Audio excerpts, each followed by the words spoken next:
Welcome to Mythkipedia, where we dive deep into the myths and legends from around the world. Today, we're setting sail into the depths of Greek mythology to explore one of its most powerful gods, Poseidon, the god of the sea, earthquakes, and horses. But we're not just going to talk about his powers or his famous trident. No, today we're tackling the weird, the strange, and the downright bizarre questions about Poseidon that you've probably never heard before. And trust me, you'll want to stick around until the end because question number 10 is the most unusual of them all. So grab your tridents and let's dive right in. Question 1. Why did Poseidon create the first horse? Did you know that Poseidon is credited with the creation of the first horse? But why did a sea god, known for ruling over the oceans, create an animal that lives and thrives on land? The answer to this lies in a fascinating tale of rivalry between Poseidon and the goddess Athena. Both gods wanted to be the patron deity of a new city, which we now know as Athens. To win the favor of the city's inhabitants, they each offered a gift. Athena presented the olive tree, a symbol of peace and prosperity. In contrast, Poseidon struck the ground with his trident, and out came the first horse, a symbol of power, strength, and war. But here's the twist: the citizens chose Athena's gift over Poseidon's. While the olive tree promised food and oil, the horse was seen as a warlike gift, not suitable for a peaceful city. This defeat didn't sit well with Poseidon, but his creation of the horse remained a lasting symbol of his power. The horse's connection to the god of the sea might seem odd, but it reflects Poseidon's unpredictable nature, both nurturing life and unleashing destruction. Question 2. How did Poseidon curse a city to have saltwater springs? When Poseidon lost the contest for the patronage of Athens to Athena, he didn't take the loss lightly. Angered by the rejection, Poseidon struck the ground with his trident, and instead of bringing forth a life-giving spring, he created a saltwater spring in the heart of the city. This act was both a curse and a reminder of his power. The saltwater spring symbolized the city's rejection of the sea god's might and served as a constant reminder of Poseidon's wrath. Imagine living in ancient Athens, where fresh water was scarce, and seeing this saltwater spring useless for drinking or agriculture every day. It was a reminder of the god who could have been their protector but instead chose to leave them with a bitter reminder of his displeasure. This strange blend of water and salt, earth and sea, was a fitting representation of Poseidon's dual nature, a god of both land and sea, capable of blessing or cursing with equal ease. Question 3. Why is Poseidon associated with earthquakes? Most people know Poseidon as the god of the sea, but his influence extends far beyond the oceans. He's also known as the Earth Shaker, a title that speaks to his control over earthquakes. But what does a sea god have to do with the shifting of the earth? The ancient Greeks believed that the land itself floated on the sea, and that Poseidon, with his immense power, could cause the earth to tremble by striking it with his trident. Earthquakes were seen as a sign of Poseidon's anger. When the ground shook, people believed it was Poseidon reminding them of his dominion not just over the seas, but over the earth as well. This connection between Poseidon and earthquakes shows just how central his role was in the ancient world. He wasn't just a god of the distant, unreachable sea, he was a force that could directly impact the lives of everyone from fishermen to farmers, with a single, earth-shattering strike. Question 4. What was Poseidon's strangest love affair? Poseidon was known for many love affairs, but one of the strangest was his relationship with the sea goddess Medusa. Yes, the very same Medusa who was later cursed with a head full of snakes and a gaze that could turn people to stone. But before she became the monstrous figure we all know, Medusa was a beautiful priestess of Athena. According to the myth, Poseidon was so taken by Medusa's beauty that he pursued her relentlessly. The two eventually united in one of Athena's temples, an act that enraged the virgin goddess.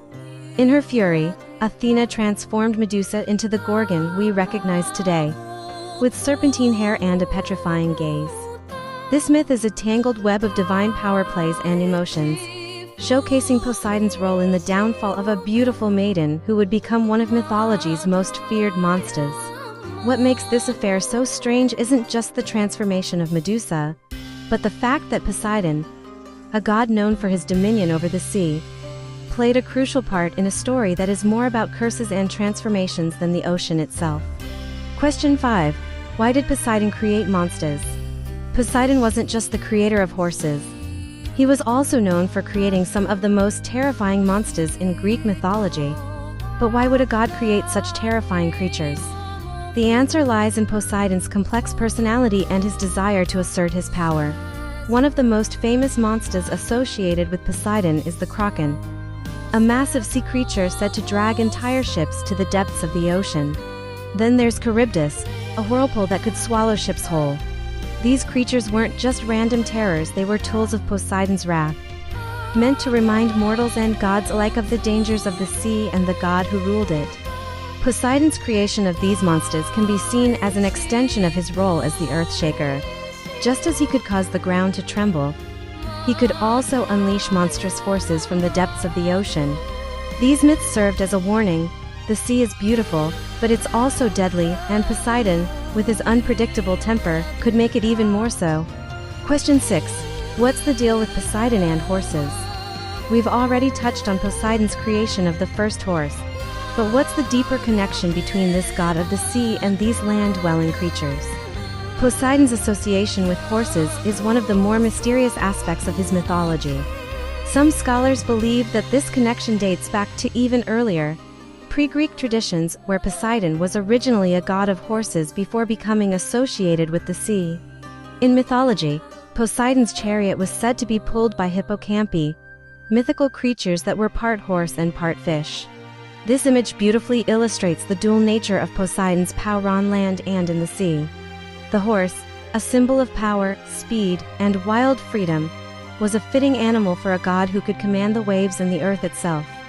This connection between Poseidon and horses also highlights the god's role as a deity of dualities: land and sea, creation and destruction. It's a reminder that Poseidon's influence wasn't confined to the oceans but extended to all aspects of nature's untamed power. Question 7. How did Poseidon get involved in the Trojan War? Poseidon, like many of the Olympian gods, played a significant role in the Trojan War, but his involvement wasn't straightforward. At the start of the war, Poseidon actually supported the Greeks. He had a grudge against Troy, dating back to when the Trojan king Laomedon refused to pay Poseidon and Apollo for building the city's walls. So, during the war, Poseidon helped the Greeks by causing earthquakes to weaken the Trojan defenses and by inspiring their warriors in battle. However, Poseidon's involvement wasn't purely out of favor for the Greeks. The gods were known for their shifting allegiances, and Poseidon, despite his grudge, was bound by Zeus's will at times. This meant that his support for the Greeks was often undercut by the politics of Olympus. Poseidon's role in the Trojan War is a perfect example of the capricious nature of the gods. He wasn't a straightforward ally or enemy. His motivations were complex, driven by old grudges, divine politics, and his own sense of pride and power. Question 8. Why did Poseidon curse Odysseus? Poseidon's feud with Odysseus is one of the most famous grudges in Greek mythology. But why did the sea god harbor such hatred for the hero of the Trojan War? The story begins with Odysseus's encounter with the Cyclops Polyphemus, one of Poseidon's many children. After Odysseus blinds Polyphemus to escape captivity, the Cyclops calls upon his father, Poseidon, to curse Odysseus. Poseidon obliges, making Odysseus's journey home to Ithaca a nightmare. He sends storms, shipwrecks, and endless obstacles to delay Odysseus, turning what should have been a straightforward journey into a 10-year odyssey. But Poseidon's wrath wasn't just about revenge for his son, it was also a matter of pride. By defying the god's will, Odysseus had insulted Poseidon, and the god's curse was a way to remind both mortals and gods that Poseidon's power was not to be taken lightly. This curse shows the darker side of Poseidon's character, a god who could be as vengeful and unforgiving as the sea itself. Question 9. What happened when Poseidon and Apollo teamed up? It's not often that we see two powerful gods like Poseidon and Apollo working together. But that's exactly what happened in one of the lesser-known myths. The two gods were once punished by Zeus and forced to serve the Trojan king Laomedon for a year. During this time, they were tasked with building the walls of Troy, which would later become famous for their strength. Despite being gods, Poseidon and Apollo were treated poorly by Laomedon, who refused to pay them for their work. This betrayal planted the seeds of a grudge that would later play a role in the Trojan War, Poseidon's involvement in the war, as we mentioned earlier, was partly motivated by his desire for revenge against Troy. This story is intriguing because it shows Poseidon not just as a god of the sea and earthquakes, but also as a builder or creator of something that would stand as a symbol of strength and protection. Yet, in true mythological fashion, this creation also became the source of a deep vendetta that would lead to the city's eventual downfall. Question 10. What's the weirdest thing about Poseidon's family? Finally, we come to the weirdest question of all. What's the strangest thing about Poseidon's family? Poseidon's family tree is full of odd and unusual figures, but one of the most bizarre is his offspring with the monstrous creature Medusa. Yes, the same Medusa we mentioned earlier. After Perseus beheaded Medusa, to being sprang from her neck, the winged horse Pegasus and the giant Chrysaor. Think about it, a sea god fathering a winged horse and a giant warrior through the neck of a gorgon. This strange birth defies logic, but it perfectly encapsulates the wild, unpredictable nature of Greek mythology. Poseidon's family is a mix of gods, monsters, and legendary creatures, all reflecting the god's dual nature as a creator and destroyer. This final question reminds us that in mythology, anything is possible, and even the strangest stories have a place in the grand tapestry of legend. So, the next time you think about Poseidon, remember he's more than just the god of the sea. He's a god of mysteries, of creation, and of some truly weird and wonderful tales. Thanks for watching. If you enjoyed this journey, please like, share, and subscribe. Your support fuels our passion for creating mesmerizing tales. You're awesome.